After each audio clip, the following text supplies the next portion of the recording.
Alors Martin, si tu veux procéder à l'expérimentation,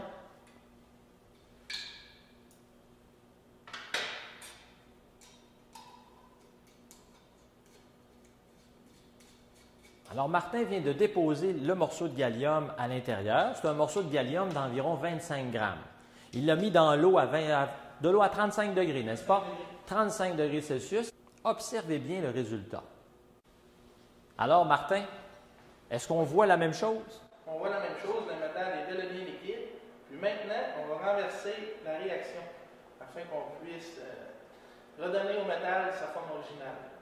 Alors, la réponse était donc B. Dans l'eau tiède, le métal, qui est ici du gallium, va devenir liquide. Évidemment, ce n'est pas le cas de tous les métaux, c'est le cas uniquement du gallium.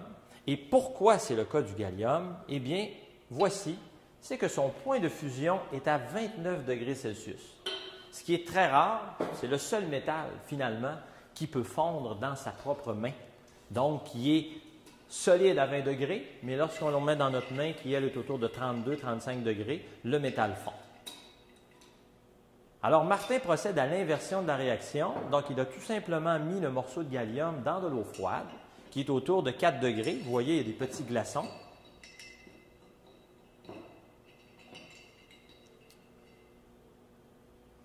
Et voilà, la réaction est bel et bien inversée. Vous voyez, le gallium s'est resolidifié. Alors, le gallium a été découvert par M. Paul-Émile Lecoq de Boisbaudran en 1875. Et cet élément, pourquoi s'appelle-t-il le gallium? C'est que Paul-Émile Lecoq de Boisbaudran était un Français et il l'a nommé en l'honneur de la France qui, dans son patelin, était la Gaule. Alors, la Gaule donne le nom gallium. Dans quoi retrouve-t-on le gallium? Eh bien, on le retrouve principalement dans les minerais de sphalérite, donc des minerais qui contiennent du ZNS, duquel on extrait le zinc, ou encore la bauxite, duquel on extrait l'aluminium.